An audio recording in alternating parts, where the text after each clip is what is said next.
family button. Okay, so you've got some honorable mentions here. Well, I've got one that Giant sloth, I think, is my favorite too. It blows my mind. Before you get into this, of the bigness of such a slow animal. The bigness plus the slowness is very surprising to me. well, that's why he's dead. Oh. Usually there's a usually you can there's I guess a reason. if you're going to be slow, you should be big. So maybe bigness plus slowness is not surprising. It just feels like it's a big piece of meat walking around, though. Is the thing, you know.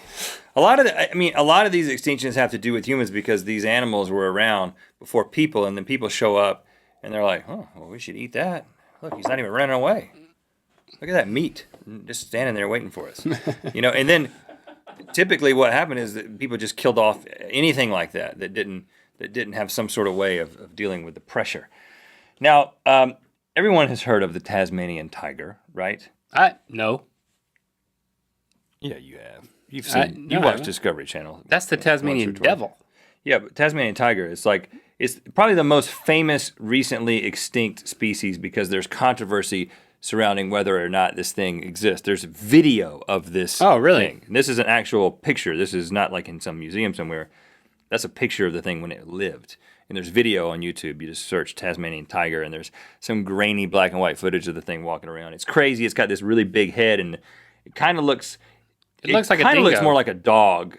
It's not a tiger, technically. But it has these stripes on it. That's why people call it a tiger. Now, the cool thing about this thing is it was a marsupial, meaning it carried its young in a pouch. Yes. And that's where it... that's where the baby grew mostly from that time. It gets out and then it crawls up into the pouch. Marsupial, and this is the largest known carnivorous marsupial of modern times. So there are other carnivorous, meaning meat-eating marsupials. You told me about the marsupial wolf that was around. No, for there's a while. a lion. There's a marsupial lion. And I think there was a wolf at one point. So this thing was in Australia, Tasmania, and New Guinea. Those islands down there, and the last one that is on record was 1936, but people have recorded sightings of this animal since then. And I can't remember. I saw some documentary or some YouTube video a while back where they were talking about all these people swear this thing still exists and that they see it from time to time. Mm-hmm. There's so much controversy around this that there's a guy named Peter Wright who is a tourist entrepreneur, which that sounds like a great job, A. But B, he has a $250,000 reward for any form of evidence that the tiger exists today. I don't know when he came up with this, but I believe that the reward He came up with it still right stands. after coming up with the title tourist entrepreneur. Now, the last one that it says the last record of the Tasmanian tiger dates back to 1936, but then here's another fact that seems to contradict that. But the last known one to be killed, I know what it is. They had them in captivity. These ones that you see in the picture were in captivity. Mm-hmm. But the last one shot in the wild, the last one that lived in the wild was shot by a farmer, Wilf Batty. Wilf Batty is his name. He's a farmer, and I guess in Australia or New Zealand, the northeastern part of Mabana. So this guy saw this thing hanging around his property for a couple of weeks, and then he's just like, that thing looks scary, I'm going to shoot it. So his claim to fame is he shot the last Tasmanian tiger. He extinctified him. What else do you have? I have a great auk, which is a big penguin, which I didn't think big penguins were too exciting. Everyone knows about the saber-toothed tiger. You have heard of the saber-toothed tiger. I have. You've seen enough Discovery Channel to know that. I love those guys. And then originally we did have the T-Rex on the list just because it was... But I don't want to bring the T-Rex back. I don't want to bring dinosaurs back, period. The Jurassic Park thing scared me for weeks.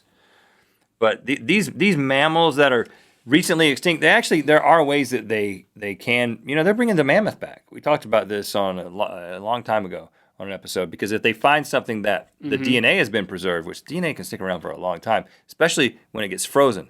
So you've got these...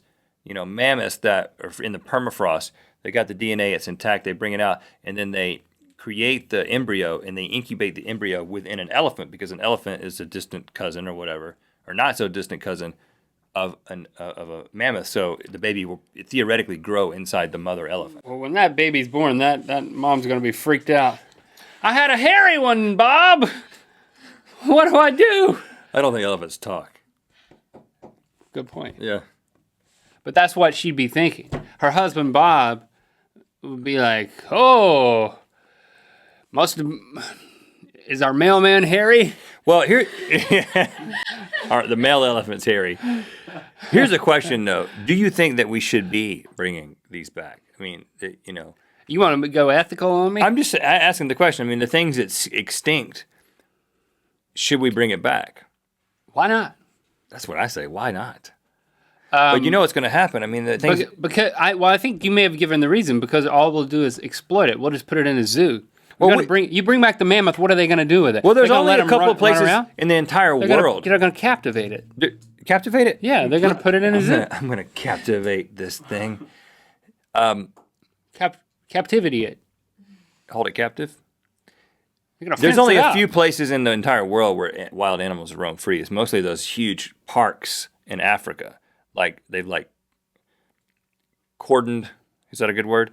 Sectioned off this land. And that doesn't, in America, there's Yellowstone, but there's no real, the wild animals. There's wild animals in the parks. No, but I'm saying like big wild animals. Like, what are you going to do? Let a mammoth loose in the middle of North America? That's where it was. No, they're not going to do that. They're not going to do that anymore, right? We've taken over. Right, they're going to put them in a zoo. Right, and I don't want that for it. But what if you could ride it? Even worse. Exactly, though. But there's the human in you wants to ride the mammoth, right? You do. Tell me. I mean, free mammoth rides? Are you going to say no to that? Well, being the tourist entrepreneur that I am, or what was it? Yeah, tourist entrepreneur. I just want them to be happy. Well, then they probably shouldn't come back. So that's the ethical dilemma. You know, you bring it back, kids are going to ride it at the state fair. You don't bring it back, it doesn't come back. Is it mean? Is it tameable?